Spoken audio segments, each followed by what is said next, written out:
नमस्कार, मैं हूं राहुल चौधरी और आप देख रहे हैं डीएनपी इंडिया। आज हम बात करेंगे एक देश एक चुनाव की। क्या ऐसा होना संभव है और इससे देश को कितना फायदा और कितना नुकसान होगा? सारे सवालों के जवाब जानेंगे विस्तार से। तो चलिए शुरू करते हैं। केंद्र की नरेंद्र मोदी सरकार ने 2024 के लोकसभा चुनाव से पहले बड़ा दांव खेला है। केंद्र सरकार एक देश एक चुनाव यानी वन नेशन वन इलेक्शन का सपना साकार करने के लिए आगे बढ़ चुकी है। 18 से 22 सितंबर तक संसद का विशेष सत्र बुलाया गया है। सूत्रों का कहना है कि इसमें एक देश एक चुनाव को लेकर बिल लाया जा सकता है। वहीं सरकार ने इसे लेकर एक कमेटी का गठन भी कर दिया है। पूर्व राष्ट्रपति रामनाथ कोविंद को इस कमेटी का अध्यक्ष बनाया गया है। बता दें कि 2018 में पहली बार प्रधानमंत्री नरेंद्र मोदी ने एक देश एक चुनाव को लेकर बात सामने रखी थी। इसे लेकर कई सवाल सामने आए हैं कि आखिर सरकार इसे क्यों लाना चाहती है। सबसे पहले जानते हैं देश को एक साथ चुनाव की जरूरत आखिर क्यों है। केंद्र सरकार की तरफ से पिछले काफी समय से प्रयास किया जा रहा है। इसके पीछे एक वजह यह भी है कि चुनाव की वजह से किसी भी जिले में बार बार आचार संहिता लगती है। लोकसभा चुनाव, विधानसभा चुनाव, नगर निगम और पंचायत चुनाव के समय आचार संहिता लगाई जाती है। जब आचार संहिता लगती है तो इसका सीधा असर विकास योजनाओं पर पड़ता है।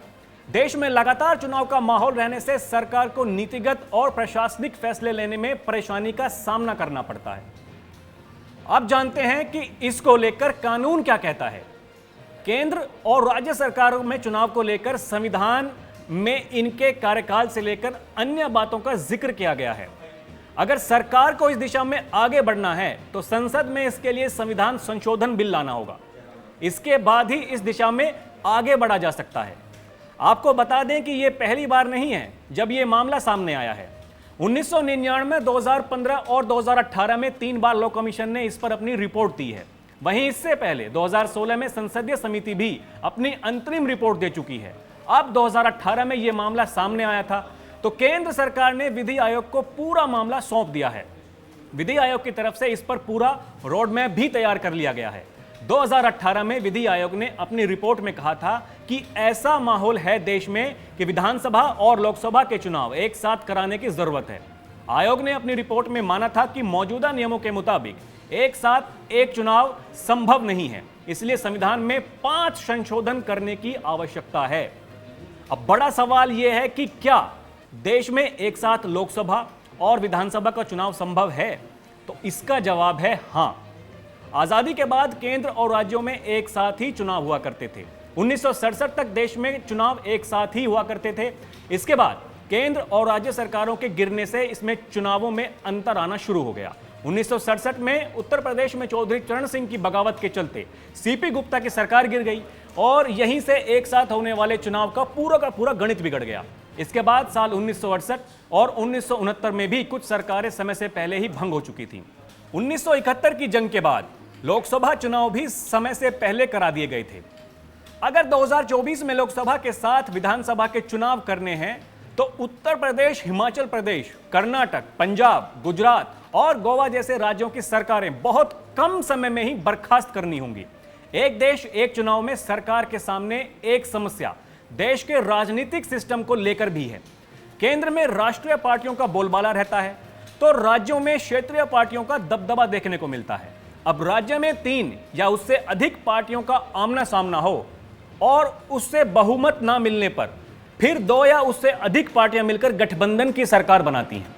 ऐसे में अगर आपसी मतभेद के चलते सरकार गिरी तो एक देश एक चुनाव का क्रम पूरी तरह से टूट जाएगा और सारा सिस्टम बिगड़ जाएगा। एक देश एक चुनाव के लिए चुनाव आयोग को बड़ी तैयारी करनी होगी। चुनाव आयोग के मुताबिक 2019 के लोकसभा चुनाव में कुल 91 करोड़ मतदाता थे। इस बार उनकी संख्या 101 करोड़ भी हो सकती है। इन वोटरों के लिए इंतजाम करना बड़ी चुनौती होगी। चुनाव चाहे केंद्र का हो या राज्य का, इसका सीधा असर सरकारी खजाने पर पड़ता है। लोकसभा चुनाव में केंद्र और राज्य सरकारें खर्च को आधा आधा बांट लेती हैं। विधानसभा में होने वाले चुनाव का खर्च केवल राज्य सरकार ही उठाती है। ऐसे में राज्य पर डबल मार पड़ती है। अब केंद्र सरकार का कहना है कि केंद्र और राज्यों में एक साथ चुनाव कराने से पूरे खर्च को आधा आधा बांट दिया जाएगा, जो सरकारी खजाने के हिसाब से अच्छा कदम माना जा सकता है। आंकड़ों के मुताबिक 1952 में चुनाव पर 10 करोड़ 45 लाख रुपए खर्च हुए थे। उस दौरान प्रति वोटर खर्च सिर्फ 60 पैसे था, जो 2014 तक बढ़कर 3870 करोड़ हो गया, जो प्रति वोटर 46.40 रुपए का खर्च आया। यह खर्च चुनाव के दौरान चुनाव आयोग और केंद्र सरकार से लेकर वोटर लिस्ट की तैयारी, पोलिंग पार्टियों की ट्रेनिंग, पोलिंग पार्टियों के आने जाने, उनके खाने पीने और केंद्रीय बलों की नियुक्ति पर खर्च किया जाता है।